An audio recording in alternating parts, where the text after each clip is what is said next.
आइए हनुमंत विराजिए, कथा कहूमति अनुसार। प्रेम सहित गाड़ी धरूं, पधारिए पवन कुमार। सियावर रामचंद्र की जय, रघुवीर रामचंद्र की जय। पवन सुत हनुमान की जय, उमापति महादेव की जय। बोलो भाई सब संतन की, बोलिए संत राम महाराज की। लोकाभिरामम् रणरंगधीरम्, राजीवनेत्रम् रघुवंशनाथम्।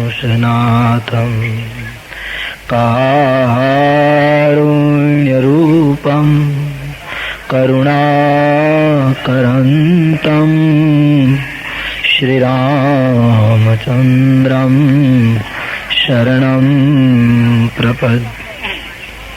मनोजवं मारुततुल्यवेगम्, जितेन्द्रियं बुद्धिमतां वरिष्ठम्। वातात्मजं वानरयूथमुख्यम्, श्रीरामदूतं शरणं प्रपद्ये।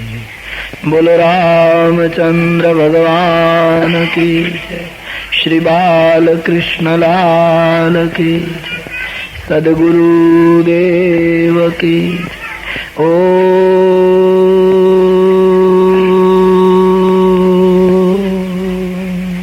नमः पार्वती पतये, हर हर महादेव।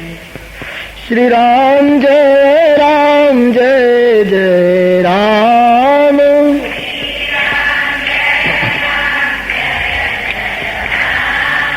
श्री राम जय जय राम।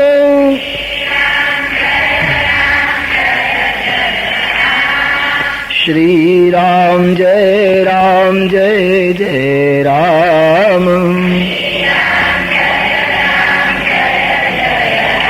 हम श्री राम जय जय राम।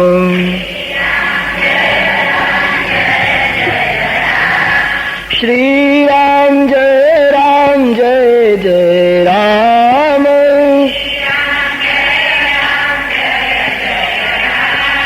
श्री राम जय जय राम।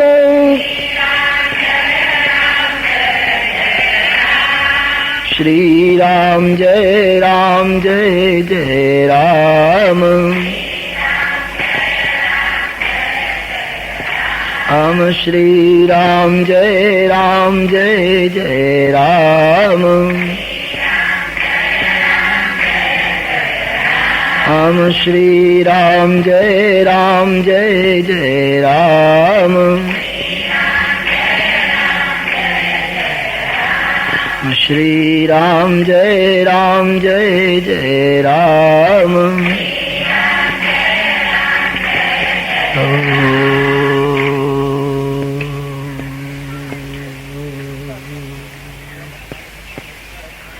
राजीव नयन धरे धनुषायक, भगत विपते भंजन सुखदायक। मंगल भवन अमंगल भारी, द्रवंसो दशरथ अजिर बिहारी। जनक सुता जग जननी जानकी, अतिशय प्रिय करुणा निदान की ताके जुगपद कमल मनावं सासु कृपा निर्मल मति पावं महावीर बीनवं हनुमाना राम जासु जस आप बखाना प्रणव पवन कुमार खलबन पावक ज्ञान घन जासु हृदय आगार बसहि राम शरचाप धर कुंद इंदु समदेह उमारमन करुणा अयन जाहि दीन परनेघ करहु कृपा मर्दन मयन सिया राम मय सब जग जानी सिया राम मय सब जग जानी करो प्रणाम जोर जुग पानी श्री रामचंद्र कृपालु भज मन हरन भव दारुणम श्री रामचंद्र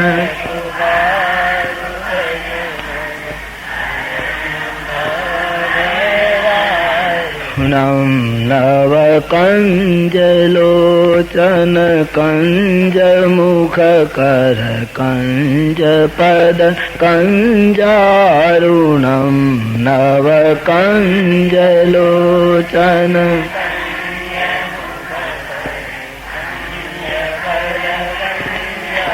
ऋणं श्री रामचंद्र कृपालु भज मन हरन भव भय दारुणम कंदार्पय गणित अमित छवि नवनील नीरद सुंदरम कंदार्पय अगणित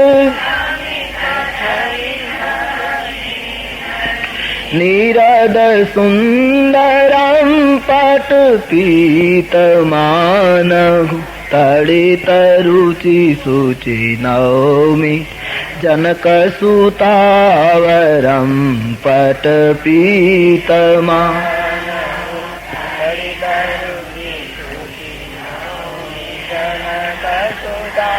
वरम श्री रामचंद्र कृपालु भज मन हरन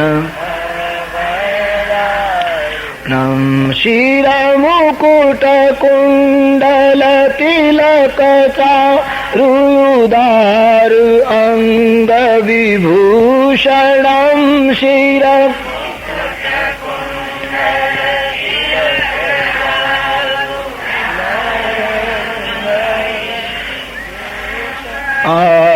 आजानुभुज सर चाप धर संग्राम जित खर दूषणम आजानुभुज सर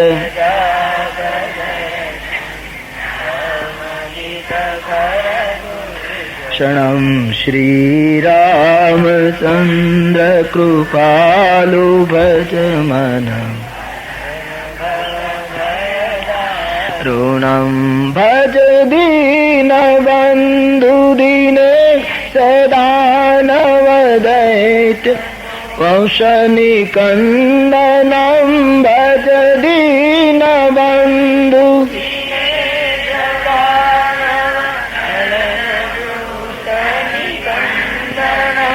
रघुनंद आनंद कंद कौशल चंद दशरथ नंदनम रघुनंद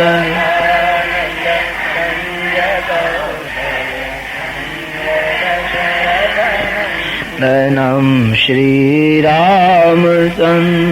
कृपालु भज मनम् ऋणम् इति वदति तुलसीदास शंकर शेष मुनि मन रंजनम् इति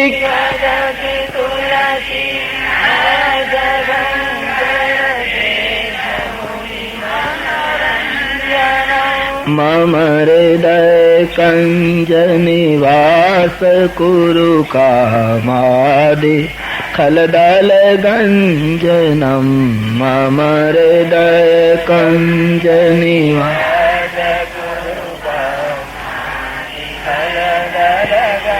जनम श्रीरामचन्द्र कृपालु भज मन हरन भव भय दारुणं नव कंजलोचन कंज मुख कर कंज पद कंजारुणं श्रीराम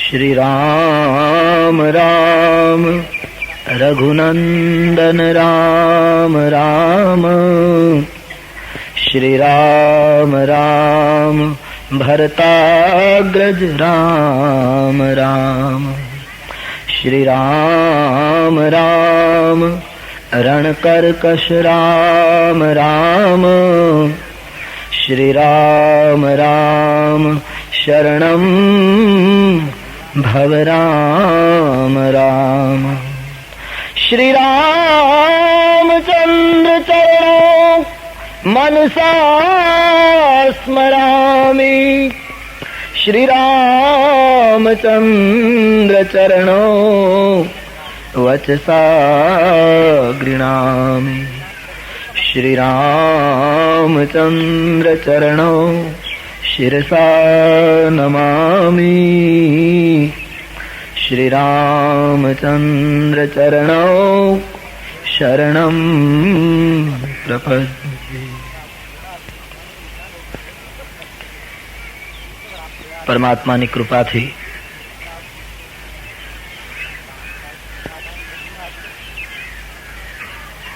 આ સંતની ભૂમિ પર મહારાજ શ્રી સંતરામજીનો અખંડ દીપ જ્યાં જલી રહ્યો છે ત્યાં અને અહીં ઉપસ્થિત સૌ સંત સમુદાયની ઉપસ્થિતિમાં આજથી રામચરિતમાનસનું શુભ ગાન આપણે શરૂ કરીએ છીએ. એક મોટે ભાગે એવી પરંપરા રહી છે આપણે ત્યાં કે કોઈ પણ સદગ્રંથનું પારાયણ વક્તા શરૂ કરે કથા પ્રવચન તો પ્રથમ પ્રવચનમાં એક મહાત્મય કહેવાનો એક રિવાજ આપણે ત્યાં કે પછી ભાગવતજી હોય રામાયણજી હોય એનું મહાત્મય કહેવાનું. અને મહાત્મય એટલે આ ગ્રંથ વાસ્તવમાં શું છે એનો પ્રારંભિક પરિચય, વાસ્તવિક પરિચય. આજથી 9 દિવસ સુધી આપણે સાથે બેસીને રામકથાની મંગલમયી ચોપાઈઓ ગાઈશું. એના પાત્રો પ્રસંગો દ્વારા નિષ્પન્ન થતા સિદ્ધાંતોની ચર્ચા કરીશું. પણ હકીકતમાં આ ગ્રંથ શું છે? આમ તો હંમેશા કહેવાની ઈચ્છા થાય કે રામાયણની કથાની કોને ખબર નથી? દરેક વ્યક્તિને ખબર હોય કે રામાયણમાં શું આવે. એક સમ્રાટ ચક્રવર્તી થયા દશરથજી, અને ત્યાં 4 પુત્રો હતા. જનકપુરમાં એમનું લગ્ન થયું. રામને ગાદી મળવાની હતી, એમાં વનમાં જવું પડ્યું. પાછળથી અવધેશનું અવસાન થયું. ભરતજીએ ગાદી સ્વીકારી નહીં. રામ ચિત્રકૂટથી પંચવટી ગયા. ત્યાંથી સીતાજીને રાવણ નામનો એક અસુર લઈ ગયો. રામજીએ રીંછ અને વાંદરાઓને ભેગા કર્યા, સેતુ બાંધ્યો, રાવણ ઉપર ચડાઈ કરી. રાવણ અને રાક્ષસોનો નાશ થયો. સીતાજીને લઈને રામજી અયોધ્યા પધાર્યા. રામ રાજ્ય અભિષેક થયો, રામ રાજ્યની સ્થાપના થઈ, રામાયણની કથા પૂરી થઈ. આ કથા છે જે દરેકે દરેક લોકોના હૃદયમાં બેસેલી કથા છે. આટલી વાત માટે 9 દિવસ, અરે 9 દિવસ તો એક પારાયણનો નિયમ છે નવાનનો, એટલે બાકી વર્ષો સુધી સંતો બોલતા રહ્યા. વાત તો આટલી જ છે. એના માટે આટલો મોટો ખર્ચ, આટલો મોટો સમયનો ભોગ, આટલું મોટું આયોજન, કેટલી શક્તિઓ કામે લગાડવી પડે. તો એ વિચારતા કરે છે કે રામકથા એ કેવલ અડધી મિનિટમાં કહેવાતી વાર્તા જ માત્ર નથી. રામકથા એક સમ્રાટના પુત્રનું ચરિત્ર જ માત્ર નથી.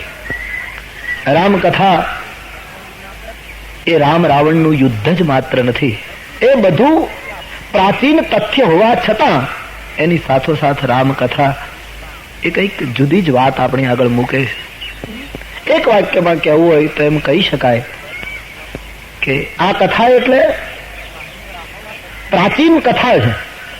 વર્ષો પહેલા આ દેશની પવિત્ર ભૂમિ ઉપર ઘટેલી ઘટના છે. કથા પ્રાચીન છે, ખૂબ પુરાણી છે, પણ અર્વાચીન સમસ્યાનો ઉકેલ છે. આ પ્રાચીન કથાના એક એક પ્રસંગો, એનું એક એક પાત્ર અત્યારે વર્તમાન જગત માટે જે સમસ્યાઓ પેદા થઈ છે, જે પ્રશ્નાર્થો ખડા થયા છે, વ્યક્તિગત જીવનથી રાષ્ટ્ર અને રાષ્ટ્રથી વિશ્વ સુધી જે પ્રશ્નો પેદા થયા છે, એનો આ પ્રાચીન કથા ઉકેલ આપે છે.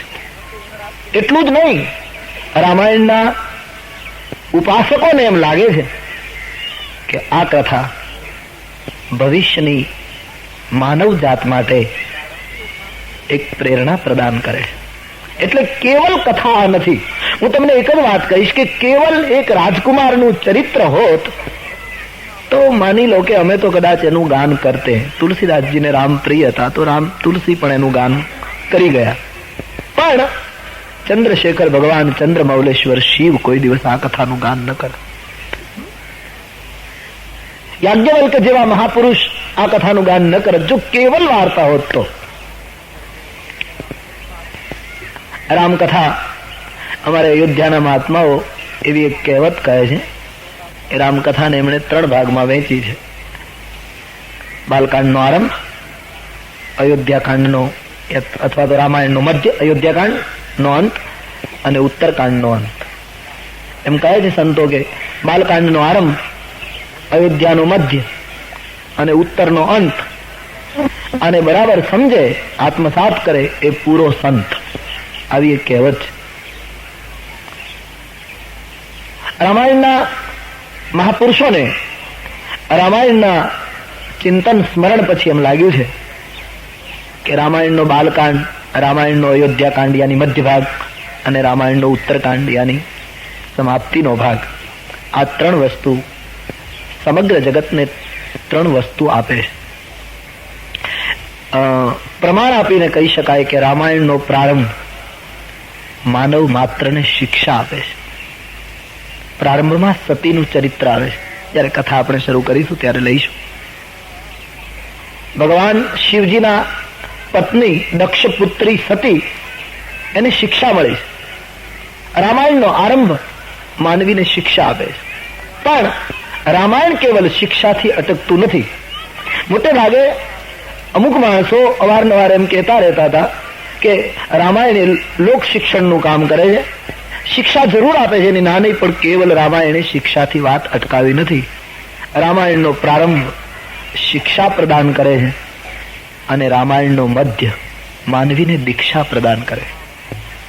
મધ્યમાં ભરત ચરિત્ર છે અને ભરતજીએ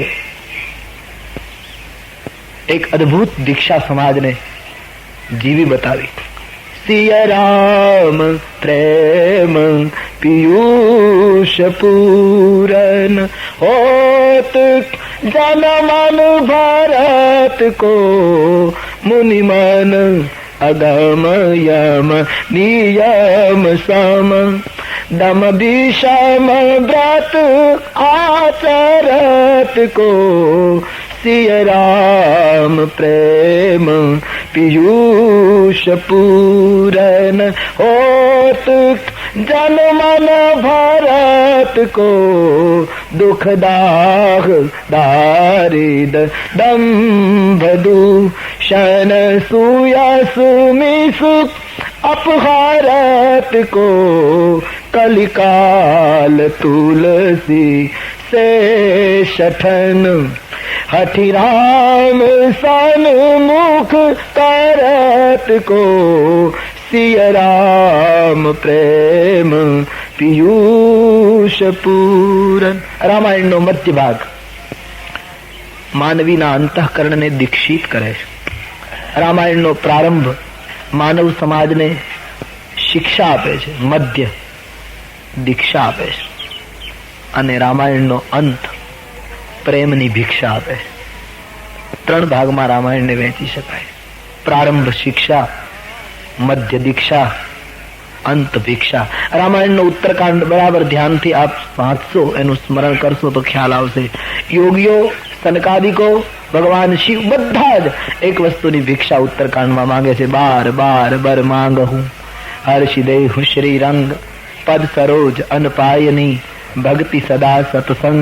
સનકાદિકોને લઈએ તો પરમાનંદ કૃપાયતન તુમ પરિપૂરન કામ પ્રેમ ભક્તિ અનપાયની દેહુ હમહી શ્રી રામ.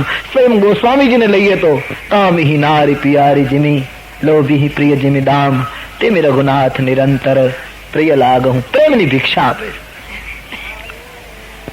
તો 3 વસ્તુ ચરિતાર્થ કરે છે આ ગ્રંથ. એવા એક મહાન ગ્રંથનું ગાન કરવા માટે આપણે ભેગા થયા છે. 9 દિવસ સુધી રામાયણના કથા પ્રસંગો દ્વારા, રામાયણના પાત્રો દ્વારા અને તુલસીદાસજીની ચોપાઈઓ દ્વારા આપણે આપણા જીવનનું દર્શન કરવા માટે ભેગા થયા છે. રામકથા એ રામજીના જીવનનું દર્શન તો છે જ, પણ સાથોસાથ 9 દિવસ સુધી આપણે આપણા જીવનનું દર્શન કરવા માટેનું આ એક દર્પણ લઈને બેઠા છે. ઈમાનદારીપૂર્વક કહી શકાય કે એક રીતે આપણે આ કથાને 9 દિવસ સ્મરણ ચિંતન કરીએ, શ્રવણ કરીએ, તો 9 દિવસમાં આપણે જાહેર કરીએ કે ન કરીએ એક વાત જુદી છે, પણ આ દર્પણમાં 9 દિવસ જોવાથી એક વસ્તુની તો મને તમને ચોક્કસ ખબર પડી જાય કે હું રામ જેવો દેખાઉં છું કે રાવણ જેવો દેખાઉં છું. મારું જીવન શૂર્પણખા જેવું છે કે શબરી જેવું છે. હું ઋષિ જેવું જીવું છું કે કોઈ રાક્ષસ જેવું જીવું છું. આનું આ દર્શન છે. કથા પ્રાચીન છે, મારા અને તમારા જીવનનું આ દર્શન છે. 9 દિવસના આપણા કથા પ્રવચન અને કથા ગાન દરમિયાન એકાદ પ્રસંગ તો અવશ્ય એવો આવશે જે પ્રસંગમાં હું ને તમે આપણી જાતને જોતા હઈશું કે આવી ઘટના મારા જીવનમાં બની રહી છે. એકાદ પાત્ર, કારણ કે આપણે રામાયણનું કોઈ ને કોઈ પાત્ર છે. કથા પ્રાચીન છે, બાર બાર યાદ આપ. પણ તુલસીના રામ એ કેવલ ત્રેતાયુગના રામ નથી.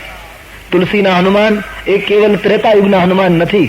તુલસીના ભરત એ કેવલ ત્રેતાયુગના ભરત નથી. તુલસીના પાત્રો તો સદા કાળ વર્તમાન છે. એ કેવલ ત્રેતાયુગની જ ઘટના હોત તો આટલું બધું મહત્વ ન રહે, પણ ત્રેતાયુગની ઘટના મિનિટે મિનિટે જીવાય છે મારા અને તમારા જીવનમાં. કેવલ ત્રેતાયુગની ઘટના માનીને મૂકી દઈએ તો એ આદર્શોને, એ મહાપુરુષોને વંદન કરીને આપણે છોડી દઈએ અને કદાચ છૂટી પણ જઈએ કે ભાઈ ત્રેતાયુગમાં થઈ શકે, કલયુગમાં ન થઈ શકે. આવો છુટકારો પણ મેળવી લઈએ, સંભવ છે. પણ નહીં, તુલસીના બધા પાત્રો દરેકે દરેક યુગમાં દેખાય છે. આપણા જીવનમાં આપણને એનું દર્શન થશે 9 દિવસમાં. અને બીજા અર્થમાં કહું તો ખાલી જીવનને ભરવા માટે આ 9 દિવસનો પુનીત પ્રસંગ છે. બહારથી તો રોજ સ્નાન કરીએ છીએ, ભીતરથી સ્નાન કરવાના આ 9 દિવસો છે. અંતઃકરણને નવડાવવાના આ 9 દિવસો છે. તુલસીદાસજીને ખબર કે કથા લખું છું એટલે કોઈ પૂછશે કે આ કથા કરીએ, કહીએ, ગાઈએ, સાંભળીએ તો ફાયદો શું, એનું ફળ શું? લોકોને તો ફળ જોઈએ ના. તો તુલસીદાસજી કહે આ કથાનું શ્રવણ, મનન, ચિંતન, સ્મરણ કરશે એને ફળ શું મળશે? रघुवंश भूषण चरित यह नर कहगी सुनगी जगावगी कलिमाल मानो मल धोई बीनु श्रम राम धाम सिधावगी रघुवंश भूषण चरित यह नर कहगी सुनगी જગાવગી. આ ચરિત્રને જે ગાશે, કહેશે, સાંભળશે એ કળયુગના મેલથી મુક્ત થઈને, મનના મેલને ધોઈને ધીરે ધીરે રામ તરફ યાત્રાનો આરંભ કરશે, રામ સુધી પહોંચી શકશે. એમ તુલસીદાસજીએ પોતાના જીવનના અનુભવથી કહ્યું છે. તો આ 9 દિવસમાં મારી તમારી રામ યાત્રા છે. પ્રયાસ કરીએ કે પહોંચી શકીએ કે કેમ. કારણ કે તુલસીદાસ આપણે ત્યાં જૂના કાળમાં તો કઈ વાહનો નહોતા, એટલે કોઈ યાત્રા કરવી હોય, દ્વારિકા જવું હોય, ગિરનાર જવું હોય, બદ્રી કેદાર જવું હોય તો લોકો પેદલ જતા હતા ને, વાહનો નહોતા. અને રસ્તામાં પણ એવી કોઈ સુવિધાઓ નહોતી, એટલે જે લોકો જતા એ સારો સંગાથ લે, સારો સંગ સાથે લે, ભાતું સાથે લે ખાવાનું, અને એક વસ્તુ નક્કી કરે કે મારે દ્વારિકા જવું છે કે બદ્રીનારાયણ જવું છે. 3 વસ્તુ નક્કી કરે યાત્રામાં. 9 દિવસની આપણી આ રામ યાત્રા છે. આ યાત્રામાં તુલસીદાસજી કહે કયું ભાતું લેશો, કોનો સંગ કરશો, કઈ રીતે સફળ થશો. બડી સુંદર વાત ગોસ્વામીજીને કહી કે પહેલામાં તો માણસ થેપલા લે, પૂરી લે ભાતામાં, કોઈ સજ્જનનો, કુટુંબીઓનો, મિત્રનો સંગ કરે. પણ આ એક જીવનની જે રામ યાત્રા છે, આમાં કયું ભાતું લેશો, કયા ભાતાની જરૂર છે, કોના સંગની જરૂર છે. બાબાજીએ લખ્યું કે આ યાત્રાને જો સફળ કરવી હોય તો શ્રદ્ધાનું ભાતું જોઈએ. શ્રદ્ધા વગર શક્ય નથી. પ્રત્યેક વ્યક્તિ પાસે આત્માની સ્વીકૃતિમાંથી પ્રગટ થયેલી એક શ્રદ્ધાનું દિવ્ય ભાતું જોઈએ આ યાત્રાને સફળ કરવામાં. બીજું, કોઈ સંતનો સંગ જોઈએ. રામ યાત્રા સંત સંગ વગર શક્ય નથી. અને ત્રીજું, ઇષ્ટ ઉપાસના પ્રબળ હોવી જોઈએ. જે શ્રદ્ધા સંબલ રહિત નહીં સંતન કર સાથ તિન કહ માનસ અગમયતી जिनहि न प्रिय रघुनाथ. જેની પાસે શ્રદ્ધાનો અભાવ છે. કારણ કે આ ગ્રંથ બુદ્ધિથી પકડી શકાતો નથી. હંમેશા કહેવાની ઈચ્છા થાય કે રામચરિતમાનસ ઉપર તમે ખૂબ અધ્યયન કરો અને બુદ્ધિથી ખૂબ વિચારો, આના ઉપર એક મોટો નિબંધ લખો તો તમે કદાચ રામચરિતમાનસ ઉપર PhD થઈ શકો, પણ સંત ન થઈ શકો. બુદ્ધિ છોડવી પડે. બુદ્ધિનો આ વિષય નથી. તરકીને જાય બુદ્ધિ મન બાની. રામ કથા એ મન, બુદ્ધિ, વાણીથી પકડી શકાય એવો ગ્રંથ નથી.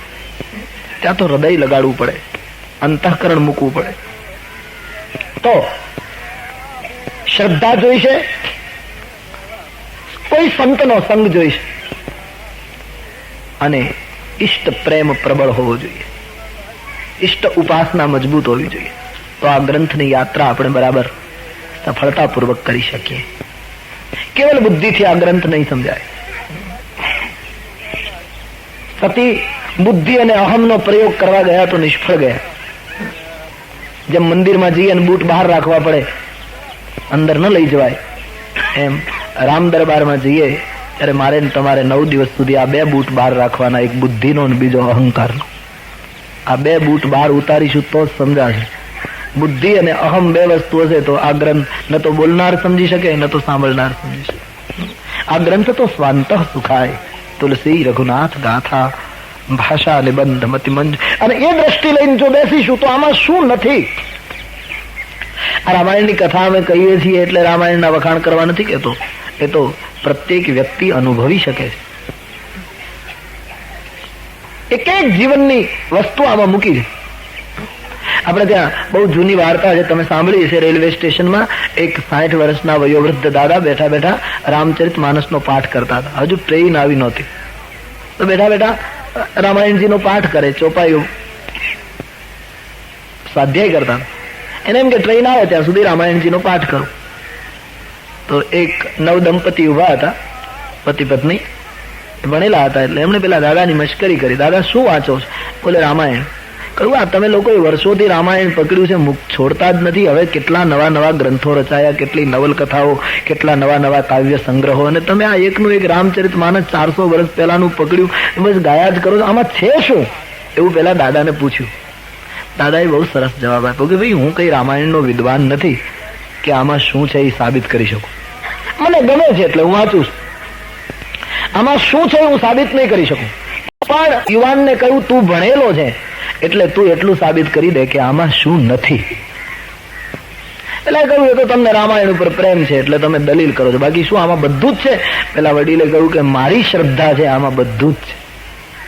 પ્રમાણ કે પ્રમાણ હું આપી શકું એમ નથી, મને શ્રદ્ધા છે, મારો આત્મા એમ કહે છે આ ગ્રંથમાં બધું જ. આમ ચર્ચા કરે ત્યાં ટ્રેન આવી.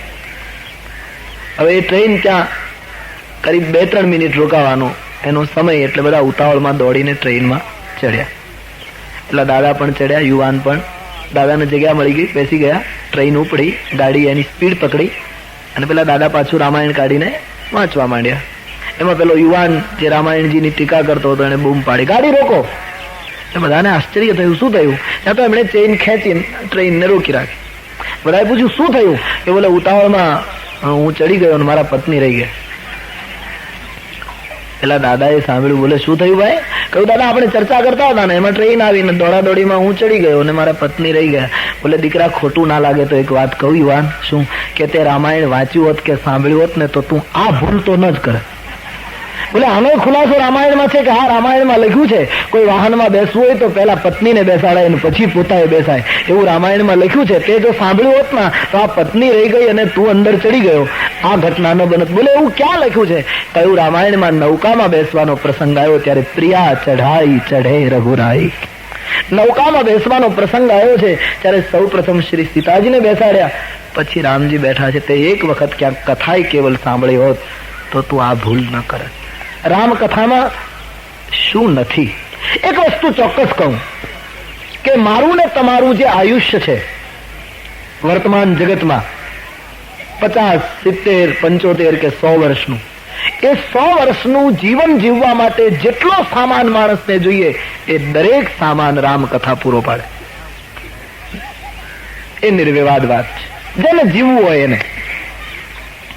તો આવો એ જીવનની વાતોને સમજવા માટે 9 દિવસ સુધી તુલસીની ચોપાઈઓનું ગાન કરીએ. આ ગ્રંથની અંદર 7 સોપાન છે: બાલકાંડ, અયોધ્યાકાંડ, અરણ્યકાંડ, કિષ્કિંધાકાંડ, સુંદરકાંડ, લંકાકાંડ અને ઉત્તરકાંડ. 7 કાંડની અંદર ગોસ્વામીજીએ ચોપાઈઓ લખી છે, દોહાઓ લખ્યા છે, સોરઠાઓ લખ્યા, છંદો લખ્યા. સંસ્કૃતના પ્રકાંડ વિદ્વાન હતા પોતે, સંસ્કૃતમાં મંત્રો પણ લખ્યા. પણ તુલસીદાસજીને એમ થયું કે ભગવાન રામ રામ રાજ્ય કરવા માટે અયોધ્યાનું શાસન છોડી અને 14 વર્ષ સુધી પેદલ ચાલી અને ભીલોની સાથે રહ્યા, નિષાદોની સાથે જીવન જીવ્યા, ત્યારે રામરાજ્ય આવ્યું. તો ગોસ્વામીજીને થયું સંસ્કૃત એક પરમ વંદનીય ભાષા છે પણ ઘણી અઘરી અને કઠિન ભાષા છે. રામ જો રાજ્ય છોડીને, રાજગાદી છોડીને નાનામાં નાના માણસો સુધી ગયા હોય તો તુલસીજીને લાગ્યું કે વર્તમાન જગતમાં મારે આટલી અઘરી ભાષાને વંદન કરી, મંગલાચરણમાં એને પ્રસ્થાપિત કરી, એને દંડવત કરીને મારે લોકોની ભાષામાં આ ગ્રંથ રચવો છે. ઝૂંપડાથી માંડીને વિદ્વાનો સુધી બધા જ સમજી શકે એવી ક્ષેત્રીય ભાષામાં, લોકભોગ્ય ભાષામાં આ ગ્રંથની રચના તુલસીદાસજીએ સંસ્કૃતના પ્રકાંડ વિદ્વાન હોવા છતાં એકદમ ગ્રામીણ ભાષામાં આ ગ્રંથની રચના થઈ. શુદ્ધ હિન્દી પણ નહીં, ક્ષેત્રીય હિન્દી, પ્રાદેશિક હિન્દી, જે પ્રદેશની કથા આવી એ પ્રદેશમાં બોલાતી ભાષા, એનો રણકો આમાં પડે. એટલે એકદમ સરળ ભાષામાં એમણે આ ગ્રંથ રચ્યો. તુલસીદાસજીના જીવનનું દર્શન છે કે કઠિનમાં કઠિન સિદ્ધાંતને લોક હૃદય સુધી પહોંચાડવા માટે લોકોની ભાષામાં પહોંચવું, અને એ લોકો સફળ થયા છે. તમે ખૂબ ઊંચી ભાષા બોલ્યા કરો, તો તમારી વિદ્વતાનું પૂજન થશે, તમારા પાંડિત્યને વંદન કરવું પડે, એમાં બે મત નહીં. પણ તેથી આ દેશની અંદર હિમાલય જેવી વિભૂતિઓ ઉત્પન્ન થઈ, હિમાલય જેવી ઊંચાઈ ઊભી થઈ, પણ લોકો એનાથી ઘણા દૂર રહી ગયા. લોકો એને દૂરથી જોતા રહ્યા. ન હિમાલય નીચે નેમ્યો, ન લોકો ઉપર જઈ શક્યા. એક દૂરી રહી ગઈ. એ દૂરીને એક સેતુ કરીને તુલસીદાસજીએ મિટાવી. તુલસીની રામકથામાં 400 ગાઉનો રામે સમુદ્ર જ બાંધ્યો, અને એટલો સેતુ નથી. તુલસીના રામચરિત માનસમાં એક જબરદસ્ત સેતુની કથા છે. માનવ વચ્ચે, સામાન્ય માનવીથી લઈને ભગવાન રામ સુધી એ કેટલા સેતુઓ નિર્માણ કર્યા છે આ યુગ પુરુષે. તો એકદમ લોકોની ભાષામાં તુલસીજી બોલ્યા. બુદ્ધ વિશ્રામ સકલ જનરંજની. આ ગ્રંથ વિદ્વાનોનો વિશ્રામ છે. વિદ્વાનો એટલા બધા આના પાછળ હવે મથ્યા છે કે વિદ્વાનોની આમ બુદ્ધિ કામ કરતી નથી. આટલા રહસ્યો એક એક ચોપાઈમાંથી ખુલી રહ્યા. દિને દિને નવમ નવમ. અને સામાન્યમાં સામાન્ય માનવીને આ તુલસીનો ગ્રંથ આરામ પ્રદાન કરતો થયો. મારો તો નિજી અનુભવ છે કે એક કથા પછીના મારા ઉપર પુષ્કળ પત્રો આવતા રહ્યા. એના ઉપરથી હું એક સર્વે કરતો રહ્યો છું કે આ કથા લોકમાનસ સુધી કેટલી પહોંચે. હું મુંબઈમાં કથા કહેતો હતો ચોપાટી ઉપર. 6થા દિવસની કથા હતી. એક ભાઈ મારી પાસે આવ્યો મારા ઉતારે. મને કહ્યું, મારે ઘરે આપ 5 મિનિટ ચાય પાણી માટે આવશો? મેં કહ્યું, ભાઈ મને કોઈ જગ્યાએ આવવામાં તકલીફ નથી, પણ મુંબઈ આટલી મોટી નગરી છે, લોકોનો ભાવ હોય, કેટલી જગ્યાએ પહોંચી શકાય. એક જગ્યાએ જાઉં, બીજી જગ્યાએ ન પહોંચાય તો કોઈનું દિલ દુભાય. એટલે જેને મળવું હોય તે મારા ઉતારે જ આવે એવું ગોઠવું છે. કેવલ આ કારણ છે, બધી જગ્યાએ પહોંચી શકાતું નથી. તો આંખમાં આંસુ સાથે માણસ જતો રહે. બીજા દિવસે પાછો આવ્યો, એક જ વાત, મારે ઘરે આવશો? મેં પાછો એ જ જવાબ આપ્યો, જતો રહ્યો. ત્રીજે દિવસે પૂર્ણાવતીના પહેલાના દિવસે મને એમ થયું, કેમ આપે એકની એક વાત? બોલે, હું વિદેશી કાર મોટરો આયાત કરું છું અને વેચું છું, એ મારો ધંધો છે. લાખોપતિ માણસ. મેં કથા પહેલી વાર સાંભળી. આના પહેલા કેસેટો સાંભળેલી. આજ પહેલી વાર ચોપાટીમાં બેસીને કથા સાંભળવાનો નિર્ણય કર્યો. આપ મારે ઘરે આવીને 5 મિનિટ બેસીને ચાયની એક રકાબી જો પી જાઓ તો મારા કબાટમાં વિદેશી દારૂની જે બોટલો છે બધી હું ફોડી નાખું. હું જિંદગીભર શરાબ છોડી દઉં જો આપ મારે ઘરે ચા પીવા આવો તો. મારે સાંજની સંધ્યા કરવાની હતી. મેં કીધું, હું સંધ્યા પછી કરીશ, પહેલા તારે ઘરે ચા પી જાઓ. હું ગયો. મારી રૂબરૂ વૈષ્ણવ હતા, ભાટિયા હતા. એની એક વૃદ્ધ માં, એની પત્ની, એક બેબી આનાથી ત્રાસી ગયેલા. એટલો શરાબી માણસ, પણ કેવલ તુલસીની ચોપાઈ ગયો. કેવલ તુલસીની કથા, તુલસીનું જીવન દર્શન રજૂ કરવાની જે તુલસીદાસજીને એક આગવી અને મૌલિક વ્યવસ્થા છે તુલસીના ગ્રંથમાં, એણે એટલી અસર કરી એ માણસ ઉપર કે એણે મારી નજર સામે બધી શરાબની બોટલો ફેંકી દીધી. મેં એને ના પાડી કે તમારું વર્ષો જૂનું આ વ્યસન તમે કદાચ અત્યારે આવેશમાં ફેંકતા હશો, પાછું પકડી લેજો. બોલે, નહીં, રામ દરબારમાં મેં સંકલ્પ કર્યો છે. મારો કહેવાનો મૂળ આશય એ છે કે આ કથા સામાન્યમાં સામાન્ય વ્યક્તિથી લઈને વિદ્વાનોનો વિશ્રામ છે. તુલસીદાસજીએ મોટું કામ આ કર્યું છે. લોક હૃદય સુધી પહોંચ્યા છે. આપણે કથા સાંભળીએ છીએ, કાશીના બધા વિદ્વાનો ભેગા થયા અને કબીરને ઘેરી વળ્યા. કબીરજીને પૂછ્યું કે બાબા, એક પ્રશ્ન છે, શું 48 વર્ષથી અમે કાશીમાં બેઠા છીએ, અમારે રૂવાડે રૂવાડે વેદ પ્રગટી ચૂક્યો છે, અમે હાલતા ચાલતા વેદ બની ગયા છે, આટલા વિદ્વાનો, પણ આટલું વેદનું અધ્યયન કરવા છતાં, આટલું જ્ઞાન પ્રાપ્ત કરવા છતાં અમારી વાત લોકોના હૃદય સુધી નથી ઉતરતી, અને તમે કાંઈ ભણ્યા નથી છતાં સીધી સાદી વાત કરો તો એ લોકો નાચવા લાગે. એનું કારણ શું? તમને સંસ્કૃત આવડતું નથી, તમે એકદમ પેલી ભાષામાં બોલો છો, અને છતાં તમારી વાત લોક હૃદય સુધી પહોંચી ગઈ, લોકોમાં ક્રાંતિ થઈ, લોકો બેઠા થઈ ગયા, અને અમારી વાત લોકો સુધી કેમ ન પહોંચી? કબીરે પ્રત્યુત્તર બહુ સરસ આપ્યું. કબીરે કહ્યું, ભાઈ વડીલો વિદ્વાનો, આપ તો વૈદિક સંસ્કૃતિની પરંપરા સાચવી રહ્યા છો, તમને મારે દંડવત કરવાના, પણ છતાંય તમે સફળ ન થયા. એનું જો કબીર કહે ખોટું ના લાગે તો કારણ આપો. શું? મને જે લાગે છે કારણ આપું. કબીર કહે, પંડિતોએ કહ્યું આપો, તો કહે એક જ કારણ છે. શું? તમે આટલું અધ્યયન કરવા છતાં લોકો સુધી ન પહોંચી શક્યાનું પહોંચી ગયો. એનું એક જ કારણ કે તુમ કહેતે હો કાગજ લેખી, મેં કહેતા નિજ નયન કી દેખી. તમે કેવલ કાગળમાં લખેલી વાત બોલ્યા કર્યા છો, અને મેં મારા આંખથી જોયેલી, મારા જીવનમાં અનુભવેલું, મેં સ્વાંતઃ સુખ મેળવેલું એ મેં લોકોની પાસે મૂક્યું છે. લોકોની વાત લોકો સુધી મેં પહોંચાડી છે, લોકોની ભાષામાં, અને તેથી લોકો એને સ્વીકારતા થયા. તો તુલસીદાસજીએ એ કામ કર્યું છે.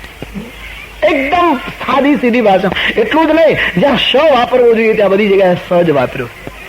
એકદમ ક્ષત્રિય પ્રયોગ કર્યો ને, એકદમ ગ્રામીણ ભાષા. ભાષા બદ્ધ કરબ મેં સોઈ, મોરે મન પ્રબોધ જેહી હોય. તુલસીદાસજીના 3 હેતુ છે રામાયણની પાસે. 3 હેતુ એને બાલકાંડમાં કહી દીધા. સૌ પ્રથમ તુલસીનો આ કથા લખવા પાછળનો હેતુ સ્વાંતઃ સુખાય તુલસી રઘુનાથ ગાથા ભાષા નિબંધ મતિ મંજુલ માતનવતી. મારા અંતઃકરણના સુખ માટે આ ગ્રંથની રચના કરું, બીજાને ઉપદેશવા માટે નહીં. મારા અંતઃકરણને સુખ પ્રાપ્ત થાય, બસ એટલા માટે આ ગ્રંથ. બીજું, મોરે મન પ્રબોધ જેહી હોય, મારા મનને બોધ. તુલસીદાસજી વધારે અસરકારક રહ્યા એનું એક કારણ આ, એમણે માનવીને બોધ આપવાની કોશિશ નથી કરી, પોતાના મનને જ બોધ આપ્યો. આખા રામચરિતમાનસમાં તુલસીદાસજીએ જ્યાં જ્યાં ટકોર કરી છે ત્યાં પોતાના મનને જ કરી. આટલું મોટું શાસ્ત્ર જગતને આપનારો એ મહાપુરુષ ઉત્તરકાંડની છેલ્લી પંક્તિઓમાં એમ લખે, જાકી કૃપા લવલેશ તે મતિમંદ તુલસીદાસ હું પાયો પરમ વિશ્રામ રામ સમાન પ્રભુ નાગી કહું. પોતાની જાતને મતિમંદ તરીકે જાહેર કરે છે. જેને રામનો સાક્ષાત્કાર થયેલો, હનુમાનજીનો સાક્ષાત્કાર થયેલો, એવી સંત વિભૂતિ એમ કહે, હજી હું મતિમંદ છું. જ્યાં જોઈએ ત્યાં પોતાના મનને એમણે બોધ આપ્યો છે. તો પહેલું કારણ છે કથાની પાછળ સ્વાંતઃ સુખ પ્રાપ્ત થાય. બીજું કારણ મારા મનને બોધ મળે, અને ત્રીજું કારણ નિજ ગીરા પાવની કરણ કારણે રામ જસ તુલસી કહ્યો, રઘુબીર ચરિત અપાર બારિધિ પાર કવિ કોને લયો.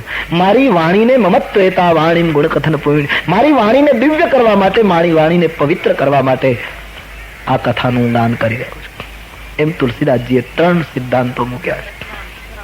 આપણે પણ આ કથાને સ્વાંતઃ સુખ માટે, મનને પ્રબોધ માટે, વાણી અને શ્રવણના સાફલ્ય માટે આજથી શરૂ કરીએ.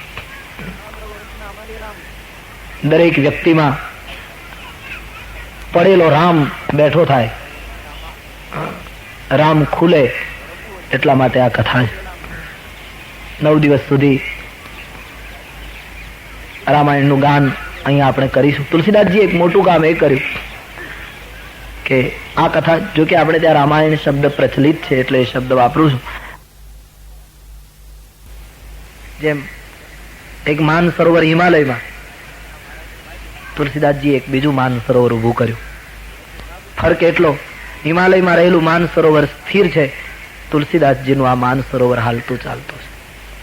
હિમાલયના માન સરોવરે આપણે જવું પડે, ત્યારે આ માન સરોવર આપણા આંગણા સુધી આવે, આપણા ઘર સુધી આવે.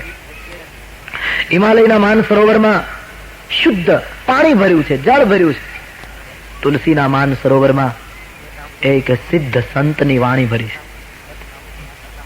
હિમાલયના માન સરોવરમાં માણસ સ્નાન કરે તો શરીરનો મેલ જાય, શુદ્ધિ અનુભવે. આ માન સરોવરમાં જે સ્નાન કરે એના મનનો મેલ અને કળયુગનો મેલ ખલાસ થાય.